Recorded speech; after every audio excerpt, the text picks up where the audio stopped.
Paul Saville. I'm running to become Bristol's new mayor. On May the 5th, I'm asking people to vote for me, and I'm an independent candidate who wants to speak up for Bristolians everywhere.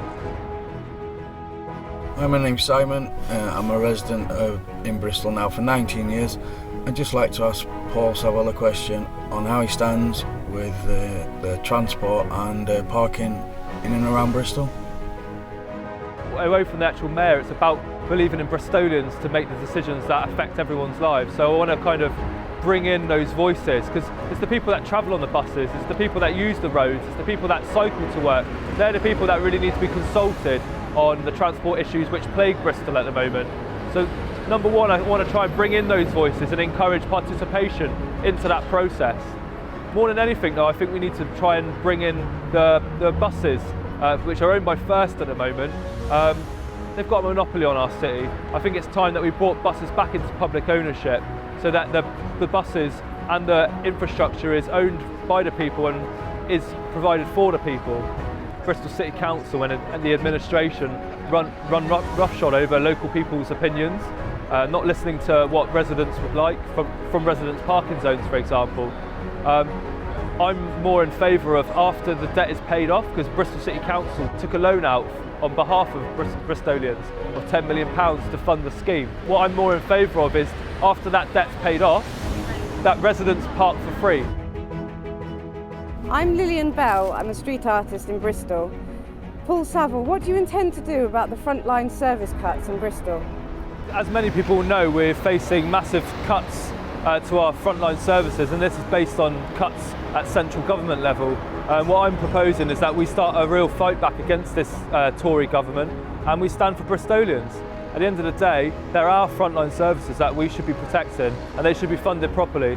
The situation we've got at Bristol City Council, for example, is that highly paid service directors are swallowing up a lot of money.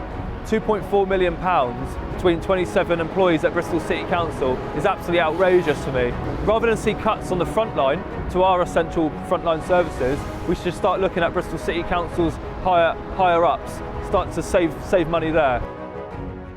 My name's Belle and I'm currently squatting in Bristol. I would like to ask Paul Saville what he's going to do about the homeless and housing situation in Bristol. On a personal note, I was homeless twice, aged 16 and 17, and I know what it's like to have no home. It's a feeling of loneliness and not having anywhere to base yourself. It affects everyone. It affects all of Bristol. One of the things I'm proposing is that right now, at any one moment, we have around 1,000 buildings empty in Bristol.